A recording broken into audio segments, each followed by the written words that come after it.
Creo que una de las emociones más grandes que el ser humano tiene es cuando llega a ser papá o llega a ser mamá. Es una emoción inmensa, se hacen los preparativos con mucho tiempo y se espera ese día. Recuerdo que hace algunos años una pareja joven me invitó para que pueda ser partícipe del nacimiento de su primer bebé. Veía los ojos brillando de la pareja diciendo, hoy seremos padres, hoy seremos padres. Y mientras íbamos allí para el hospital, uno iba imaginando, ¿y a quién se va a parecer? Ya quiero tenerlo en mis manos, quisiera saber cómo son sus ojos, cómo es su nariz, cómo es su boca, etcétera, etcétera. La emoción era tanta. A mí me llevaron porque ellos querían hacer algo especial. Al momento que nazca el niño, ellos querían que pueda hacer la primera oración por ese niño allí en el mismo hospital. Fue un momento emocionante, era la primera vez que yo participaba de un evento tan importante como este. Yo era un amigo de esa familia, así que durante toda la noche casi esperé la llegada de este niño. A eso de las 3 de la mañana llegó este niño y la emoción del padre cuando tenía allí entre sus brazos, así casi con lágrimas en los ojos, me decía, pastor, mire, ¿acaso no se parece a mí? La verdad yo trataba de encontrar por allí algunas semejanzas, pero era tanta la ilusión, la emoción del padre que yo le decía, sí, es muy parecido a ti. Sabes, los padres se emocionan mucho y hay una de las cosas que les emociona a todo papá y a toda mamá. Es porque encuentran siempre en aquel hijo, en aquella hija, algunos rasgos de ellos. Más de uno me dijo, pastor, este hijo parece que fuese mi copia fotostática, es tan idéntico, es tan parecido a mí. Cuánta alegría hay cuando un niño llega a un hogar. Y así también cuando tú naciste en este mundo, hubo celebración en el cielo. Cada vez que alguien nace, yo imagino la sonrisa allí en el rostro de Dios. Porque en el libro de Génesis capítulo 1, versículo 26 dice que Dios hizo al hombre a imagen y semejanza. Si los padres hoy se emocionan al ver a su hijo que tiene ciertos rasgos y ciertas características de ellos, cada vez que hay un nacimiento en esta tierra, también hay gozo en el rostro de Dios, porque quien creó al primer hombre todavía sigue celebrando al ver que allí en esa criatura está la imagen y semejanza de Dios. Por eso David decía, tus manos, Señor, me tejieron mientras yo estaba aún en el vientre de mamá. ¡Qué extraordinario parecerse! ¡Qué extraordinario tener algunos rasgos y características de Dios en nuestra vida! Tú no eres descendiente de un animal, no, tú eres hijo de Dios. Ahora, es interesante que cuando Dios creó al hombre, lo creó perfecto, a imagen y semejanza de él. Lamentablemente vino el pecado para desfigurar esa imagen perfecta de Dios en el ser humano. Lo desfiguró por completo. Y sabes, llegó a desfigurarlo tanto que llegó un momento en que Dios decidió destruir a su propia creación. ¿Pero por qué lo hizo? La respuesta yo la encuentro en el libro de Génesis, el capítulo 6, versículo 5. El texto dice así: vio Jehová que la maldad era mucha sobre la tierra y que todo, ojo con esta expresión, todo designio de los pensamientos del corazón de ellos era de continuo solamente al mal. ¿Sabes cómo me llena de tristeza esta expresión? Porque es más o menos lo que ocurre en nuestra generación actual. Todo pensamiento, el resultado de la inmoralidad, de la violencia y de todo lo que nosotros vemos hoy, es la consecuencia de haber sacado a Dios de la mente, de haber sacado a Dios del corazón. Esta generación se corrompió tanto que en su corazón no había espacio para Jesús. Y cuando no hay espacio para Dios en tu vida, solamente hay inmoralidad, solamente hay perversión, solamente hay violencia, solamente hay pecado, hay maldad. Y eso ocurrió con esta generación. Ahora, esta generación se abandonó al placer, se abandonó a sus propios deseos pecaminosos. Esta fue la generación que hacía lo que bien le parecía y no tenían el temor de Dios. Una de las corrientes que ha llevado, filosóficas, que ha llevado a miles de jóvenes hoy a autodestruirse, es el hedonismo. Si eso me causa placer, yo lo hago. No importa si hay moral o inmoralidad, no importa si hay principios o si hay reglas, si eso me da placer, si eso me gusta, yo lo voy a hacer. ¿Sabes? La generación del cual habla Génesis capítulo 6 era la generación que era llevada por el placer, llevada por su gusto. Llegó a tal punto que su inmoralidad, su corrupción, su violencia, su maldad, llegó al cielo, que Dios, cuando miró a esta humanidad, dijo: ¿qué cosa ocurrió? Todo designio de sus pensamientos era de continuo solamente al mal. Y uno de los versículos más tristes que yo encuentro después del capítulo 3 de Génesis es aquí el versículo 6 del capítulo 6 de Génesis. Allí dice así: y se arrepintió Jehová de haber hecho al hombre en la tierra, y le dolió en su corazón. Cuando alguien lee este texto, dice: ¿cómo es posible que Dios pudo haberse arrepentido de haber hecho algo? Pero quiero que tú entiendas que esta expresión, arrepentirse, es causar un dolor profundo en el corazón.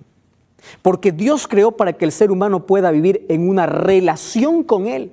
Pero el ser humano había dado la espalda a Dios y había sacado a Dios de su vida. ¿Y cuál era el resultado?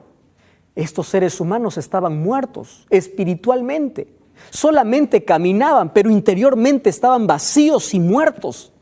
Y en su desesperación por querer vida, iban tras el alcohol, tras el placer, tras la prostitución, tras la inmoralidad, tras el sexo desenfrenado, con el afán de llenar el vacío de su corazón. Es decir, eran personas muertos en vida.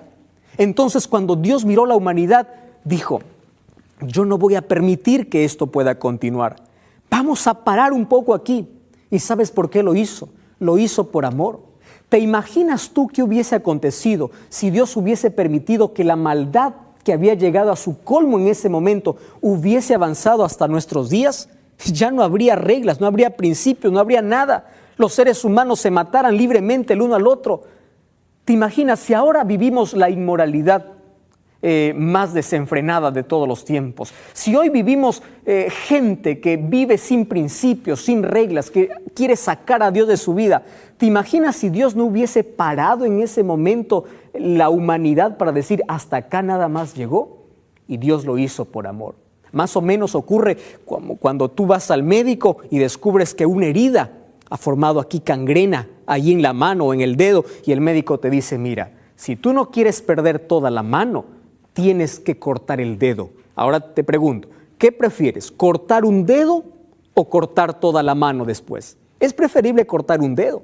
Entonces Dios, por amor, dijo: yo voy a parar esto aquí y voy a exterminar todo lo que yo he creado hasta el momento, porque ellos ya me sacaron de su vida. Y esto no es venganza, querido. Esto es amor de Dios, porque esta gente vacía se estaba matando día a día, se estaba suicidando. Entonces Dios, por amor, dijo: voy a hacer algo, voy a exterminar todo esto. Ahora, de todo ese capítulo me encanta un solo versículo, y es el versículo 8 del capítulo 6. Un solo versículo puede cambiar toda una historia. Cuando vio de que todo estaba torcido, había una línea derecha. Y el versículo 8 dice: pero Noé, me encanta este texto, encontró gracia ante los ojos de Jehová. Es la primera vez que aquí se menciona la palabra gracia. Y de allí nosotros tenemos que entender qué significa gracia. Porque hay muchos que piensan así: gracia significa, yo encuentro gracia, Dios me da su gracia y puedo hacer lo que quiero. Yo puedo vivir sin reglas, al final Dios me da su gracia. No, querido. ¿Sabes qué significa encontrar gracia? ¿Sabes qué significa recibir la gracia de Dios?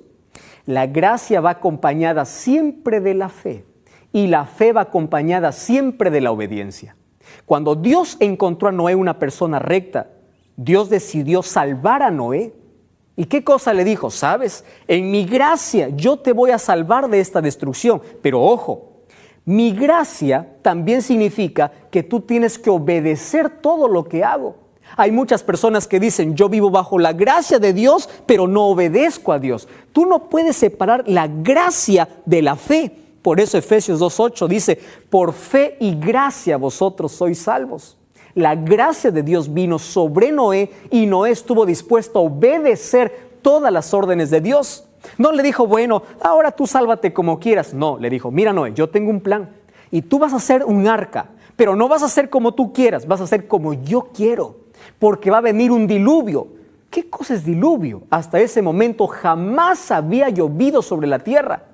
Al contrario, de la tierra subió un vapor para regar todas las plantas. Noé tuvo que creer en Dios, en algo que jamás había visto. Eso se llama fe. Pero también tuvo que obedecer el plan de Dios. Le dio la madera, le dio las medidas, le dijo qué hacer y él obedeció plenamente, porque la gracia te hace vivir en obediencia. ¿Me entiendes? La gracia no te excluye de la obediencia.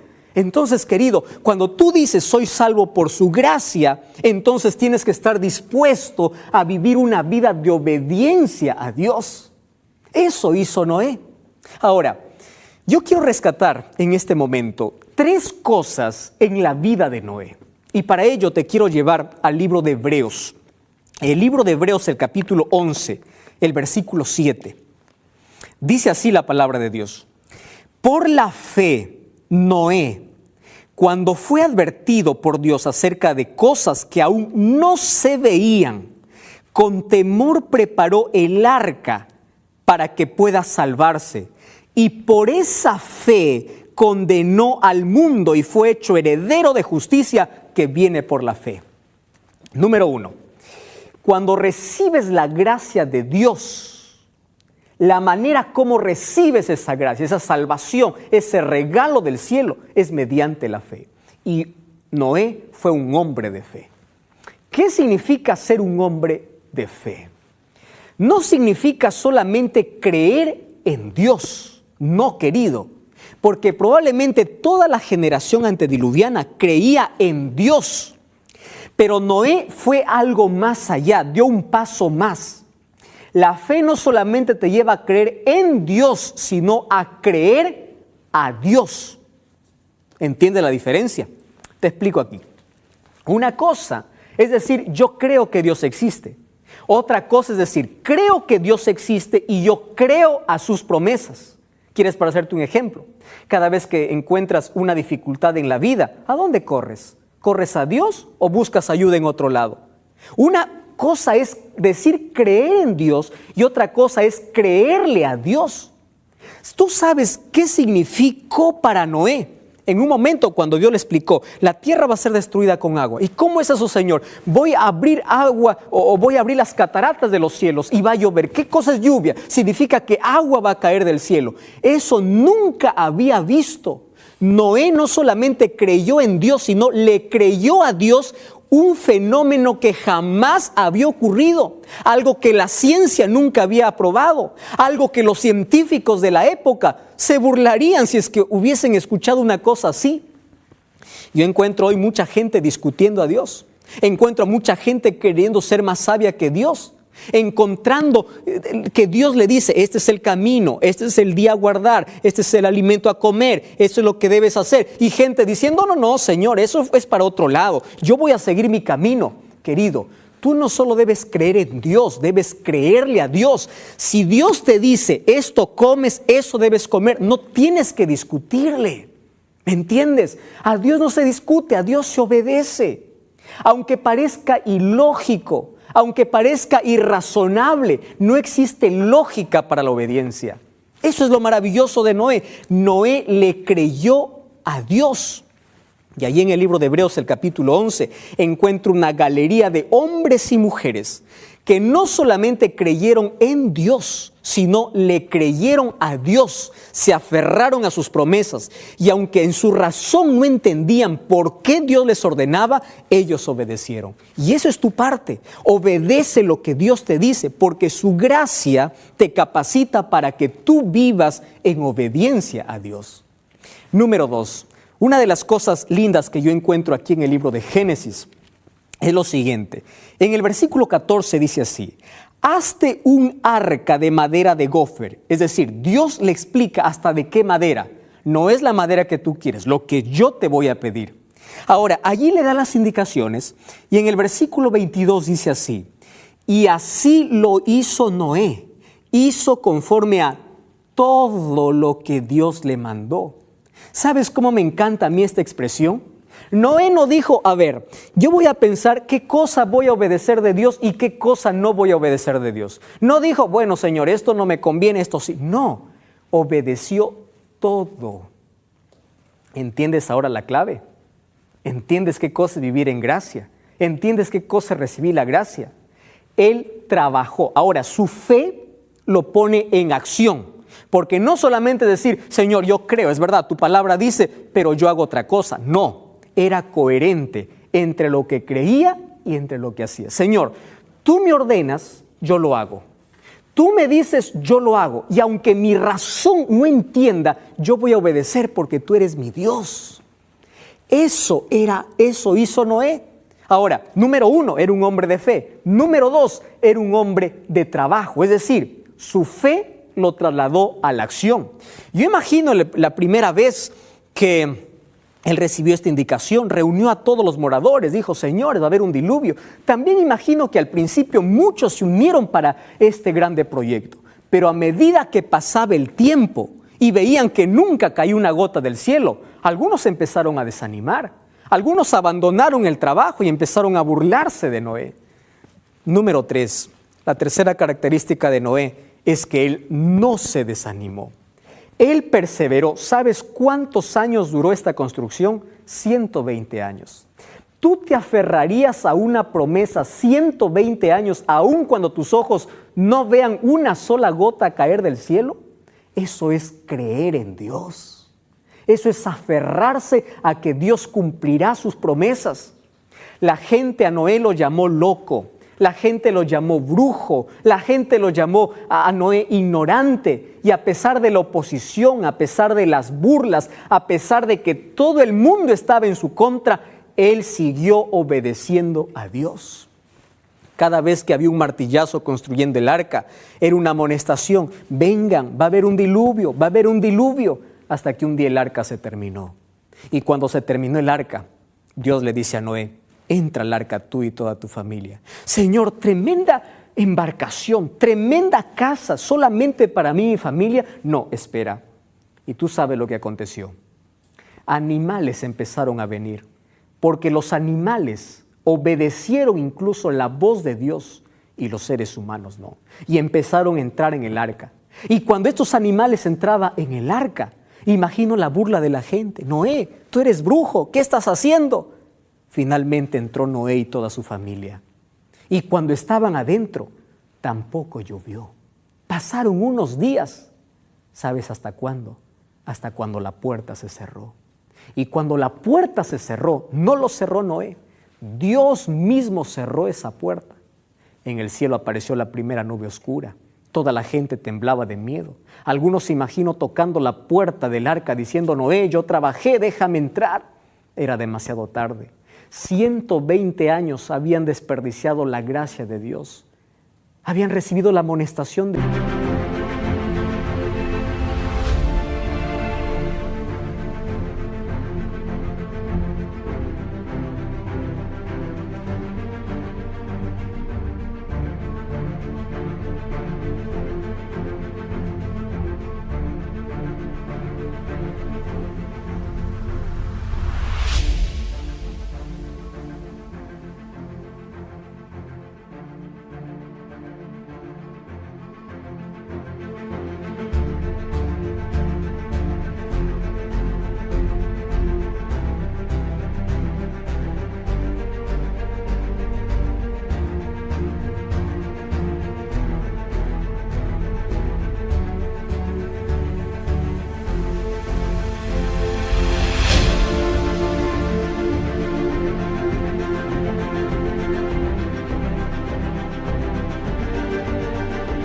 De Dios, pero ellos rechazaron esa gracia y ahora la puerta estaba cerrada.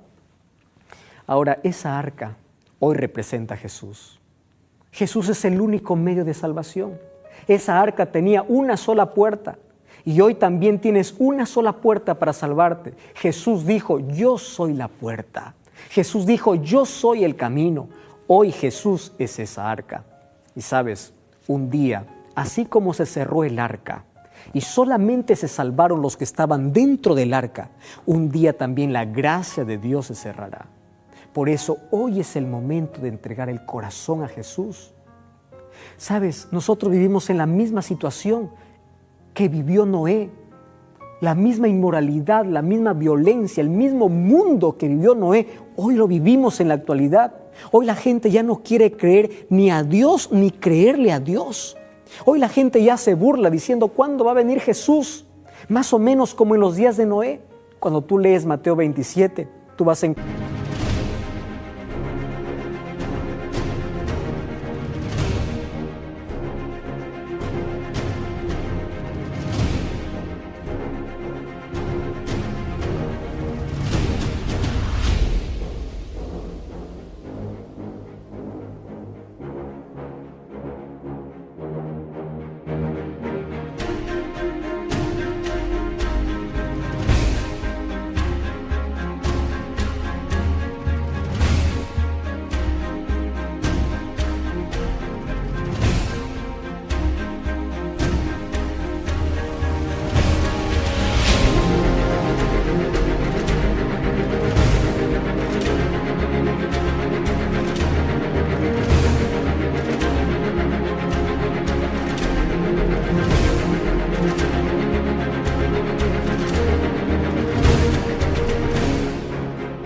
que Jesús dijo lo siguiente: así como en los días de Noé será la venida del Hijo del Hombre. ¿Por qué? Porque en los días de Noé había violencia, inmoralidad, desastre, había dolor, habían corazones vacíos. Estaba la misma realidad que hoy vivimos en la actualidad. Pero gracias a Dios que hoy todavía la puerta está abierta. Y sabes, esta vez Dios ya no castigará al mundo con agua, sino será con fuego y azufre. Y solamente se salvarán aquellos que hayan entrado por la puerta, y esa puerta es Jesús. Todo lo que hoy vemos, los grandes cerros, las grandes montañas, son la evidencia de que existió un diluvio universal, que le dolió tanto en el corazón de Dios, pero lo hizo por amor. Y muy pronto Jesús regresa para poner fin una vez más a la historia del pecado. ¿Sabes por qué? Porque la maldad ya está llegando a su final. Yo te invito entonces hoy para que puedas entrar por esa puerta, para que puedas entrar al arca, que es tu único refugio. Esa arca y esa puerta es Jesús. ¿Quieres orar conmigo? Querido Dios, gracias por tu palabra. Gracias porque hoy me invitas a tener salvación y hoy por tu gracia tú quieres salvarme. Permíteme obedecerte así como te obedeció Noé, seguir las instrucciones de tu palabra, y hoy quiero aceptar a Jesús en mi corazón. Dame esa fe, esa seguridad, esa firmeza. Ayúdame a aferrarme de tus promesas porque sé que son reales. Toma mi vida, te entrego mi corazón en el nombre de Jesús. Amén. Gracias por acompañarme en este programa. Recuerda que la verdad te da libertad y te prepara para la eternidad.